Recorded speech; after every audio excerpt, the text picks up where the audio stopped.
Class 10th भारतीय भवन history का चैप्टर नंबर 7 है व्यापार और भूमंडलीकरण। तो इस अध्याय के हम लोग अति लघु उत्तरीय प्रश्नों को हल करेंगे। कुल संख्या देखिए 5 है। पहला प्रश्न देखिए क्या है, अमेरिका के उपनिवेशीकरण में किनका महत्वपूर्ण योगदान था। अमेरिका के उपनिवेशीकरण में किनका महत्वपूर्ण योगदान था अमेरिका को विकसित करने में। तो इसका आंसर क्या होगा, तो इसका आंसर होगा अमेरिका का उपनिवेशीकरण में इंग्लैंड का काफ़ी महत्वपूर्ण योगदान था। आपको लिखना है इंग्लैंड का। अगला प्रश्न देखिए दूसरा, गिरमिटिया मजदूर कौन थे, ये बताना है हमें। तो ये रहा गिरमिटिया मजदूर।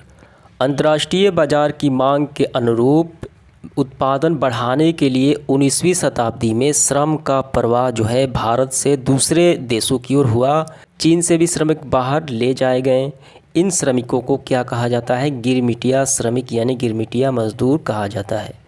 इसके बाद देखिए प्रश्न क्रमांक तीसरा क्या है, ब्रेटन वुड्स सम्मेलन में स्थापित 2 वित्तीय संस्थाओं के नाम लिखें जो इस सम्मेलन में क्या हुआ, स्थापना उनकी हुई। तो इसका आंसर लिखना है हमें, ये रहा अंतर्राष्ट्रीय।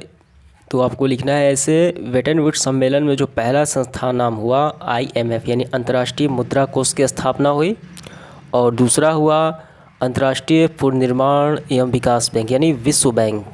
ठीक है, अंतर्राष्ट्रीय मुद्रा कोष और दूसरा विश्व बैंक। इसके बाद देखिए प्रश्न क्रमांक 4 क्या है, भूमंडलीकरण से आप क्या समझते हैं।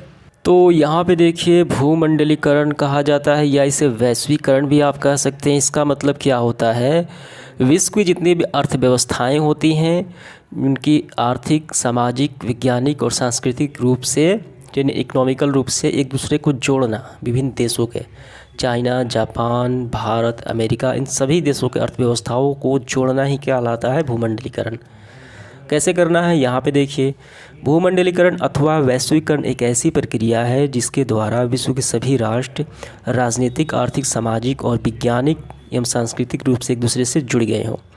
चाहे वो दूरसंचार के माध्यम से हो, चाहे वो ज़मीनी व्यापार के माध्यम से हो। इसके द्वारा विश्व के विभिन्न भागों में भौतिक एवं वैज्ञानिक रूप से एकीकृत करने का प्रयास किया गया, जिससे एकरूपता का समानता लाने का प्रयास किया गया। ये कहलाता है भूमंडलीकरण। अगला देखिए क्या है, 5वां प्रश्न, वर्तमान युग में कॉल सेंटर की क्या उपयोगिता है। तो कॉल सेंटर क्या होते हैं, सेंटर जो होता है किसी कंपनी का या किसी भी संस्थान का एक नंबर होता है जिससे आप जानकारियाँ हासिल कर सकते हैं घर बैठे। तो इसका आंसर आपको लिखना है ऐसे, वर्तमान युग में कॉल सेंटरों की स्थापना के कारण बैठे बैठे किसी कंपनी के विषय में वांछित सुविधा या जानकारी प्राप्त की जा सकती है। तो यही है वर्तमान युग में कॉल सेंटरों की उपयोगिता। ठीक है, तो समाप्त होता है आज का सेशन। इसके बाद हम लोग देखेंगे लघु उत्तरीय प्रश्न अगले वीडियो में। धन्यवाद।